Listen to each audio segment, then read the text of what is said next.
Okay, what's the next question here? Someone says the Most High gave the Apostle Peter a vision in which he declared that formerly unclean animals could be eaten. Well, the Most High did not give him a vision that says that unclean animals could be eaten. Go to Acts the 10th chapter. The vision he gave Peter was to prepare Peter when he awakened from that trance or sleep to receive a Gentile whose name was Cornelius. That's the reason for those unclean animals he was shown in a vision. It was never to eat pork or shrimp, crabs, or lobster. And we're going to read that. Read Acts 10 and start at the 5th verse. Acts chapter 10 verse 5. And now send men to Joppa. No, matter of fact, go up to the 1st verse. Verse 1. There was a certain man in Caesarea called Cornelius, a centurion of the band called the Italian band. Go ahead. Cornelius from the Italian band. Go ahead. A devout man. A devout man. And one that feared the Most High with all his house. Go ahead. Which gave much alms to the people, and prayed to the Most High always. He saw in a vision evidently about the 9th hour of the day, an angel of the Most High coming into him, and saying unto him, Cornelius.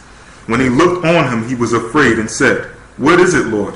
And he said unto him, Thy prayers and thy alms are come up for a memorial before the Most High.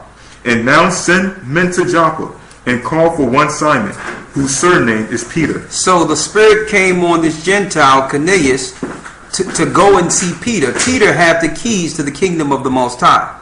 So this is actual an introduction of the Gentiles into the understanding of the Most High's kingdom, into the Most High's doctrine. He had to be accepted through Peter. Read. Verse 6. He lodgeth with one, Simon a tanner, whose house is by the seaside. He shall tell thee what thou oughtest to do. Now, Peter is going to direct you, Cornelius. Why? Because the Most High set up Peter through Christ and says, through this rock, I will build my church. So in order for Cornelius to be acknowledged, he had to come through the man that the Most High set up within the earth. Read. Verse 7. And when the angel which spake unto Cornelius was departed, he called 2 of his household servants, and a devout soldier of them that waited on him continually.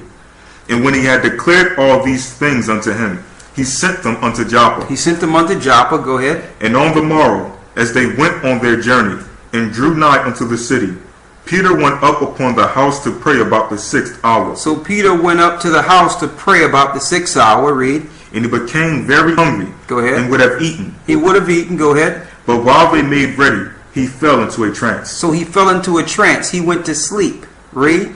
And saw heaven opened, and a certain vessel descending unto him, as it had been a great sheet, knit at the 4 corners, and let down to the earth. Go ahead. Wherein all manner of the 4-footed beasts of the earth, and wild beasts, and creeping things, and fowls of the air. And there came a voice to him, Rise, Peter, kill and eat. So a voice told him to kill and eat while he was asleep. Read. But Peter said, Not so, Lord, for I have never eaten anything that is common or unclean. He says, I've never eaten an unclean animal. So he's relating it to food right here. Why? Because under the Israelites' law, Leviticus 11, you are not to eat unclean food. Read. Verse 15. And the voice spake unto him again, the second time, What the Most High hath cleansed, that not call thou common. Now the problem is when your preachers read this, they'll just give you that and close the book and say, go eat pork. Just pray over it, and what the Most High has cleansed, you don't have to deny. But the scriptures are not saying this. Remember, he's asleep. He's in a trance. So when he wake up, he's going to fulfill this vision. Now, if he wake up and go and cut himself open a pig and start eating it, then you can say, okay, that was the vision. But you have to see what he did when he awakened to know what the vision was. Read. Verse 16. This was done thrice. It was done 3 times. And the vessel was received up again into heaven. So the vessel was received up unto heaven. Read. And while Peter doubted in himself what this vision which he had seen should mean. So Peter himself doubted what it meant. He didn't understand why the Most High had unclean animals in front of him while he was asleep, telling him to eat it. So he doubted it when he awakened. So he was still confused with the vision. So how can a preacher look at this scripture and say, well, that means eat pork, when Peter woke up and still didn't understand what it meant? So now the Most High must fulfill this vision when you read further down in the verse. Read it. The men which were sent from Cornelius had made inquiry for Simon's house, and stood before the gate. Go ahead. And called, and asked whether Simon, which was surnamed Peter, were lodged there. Go ahead. While Peter thought on the vision, the Spirit said unto him, Behold, 3 men seek thee.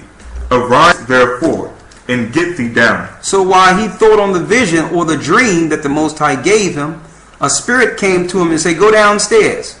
There's 3 men that await you. Now mind you, the Most High have already sent Cornelius, which is a Gentile, to Peter.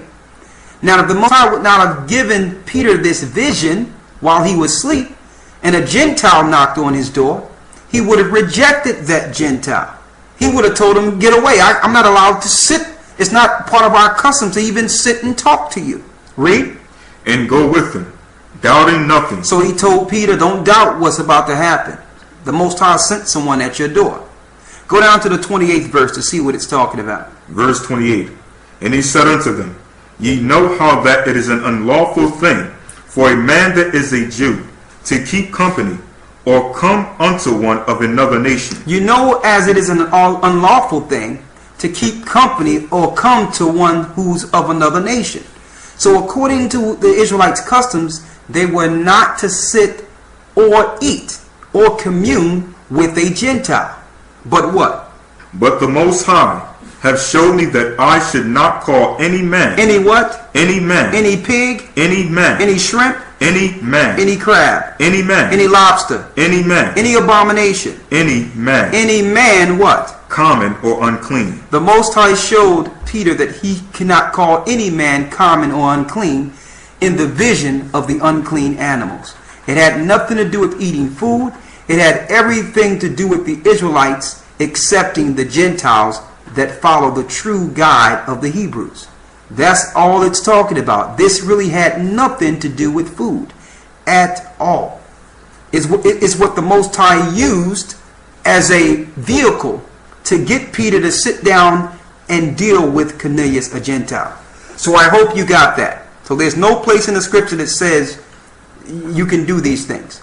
The Most High don't contradict himself. He's not the author of confusion. He's not going to tell you to do something in one hand and then tell you, oh, you can do the exact opposite of that. That means you don't know what God to follow. That's totally confusing. Okay? So he's not going to tell you one thing then come back and tell you another. The Most High don't operate like that. That's man.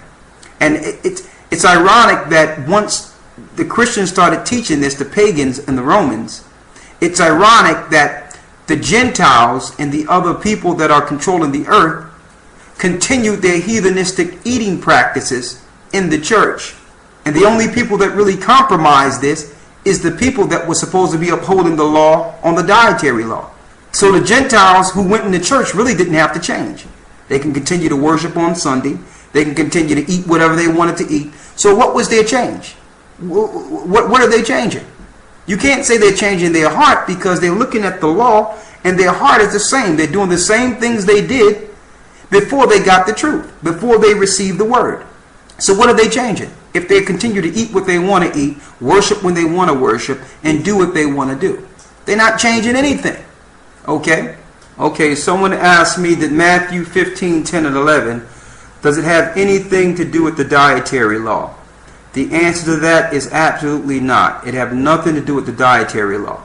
It's talking about the tradition of washing your hands before you sit down to eat food. It have nothing to do with the food you're eating. Okay? To prove that, the only thing you would need to do is take them to the first verse. Read the first verse. Verse 1. Then came to Yeshua scribes and Pharisees, which were of Jerusalem, saying, Go ahead. Why do thy disciples transgress the tradition of the elders? Why do the disciples transgress the traditions of the elders? Read. For they wash not their hands when they eat bread. For they wash not their hands when they eat bread. So it's saying they came from outside with dirty hands And they didn't do the tradition of the elders and go into the basin and wash their hands first. They went straight to the table and started eating. So that was disrespect to those. That's what they were saying. It was disrespect to them. So they said that, well, hold up. How can you sit at our table and not respect our father's traditions, washing our hands? So this don't have anything to do with pork or eating shrimp, crab, or lobster. It's talking about the dirt on their hands. So Christ came back and said, it's not what goeth into a man that defileth a man, talking about the dirt on their hands while they're eating bread, but it's what comes out of a man that proceedeth out of a man's mouth that defiles him. Okay? So again, if they were eating pork here, then you can say, well, all right, it's unclean food. All right? This is talking about dirty hands. I hope you got that.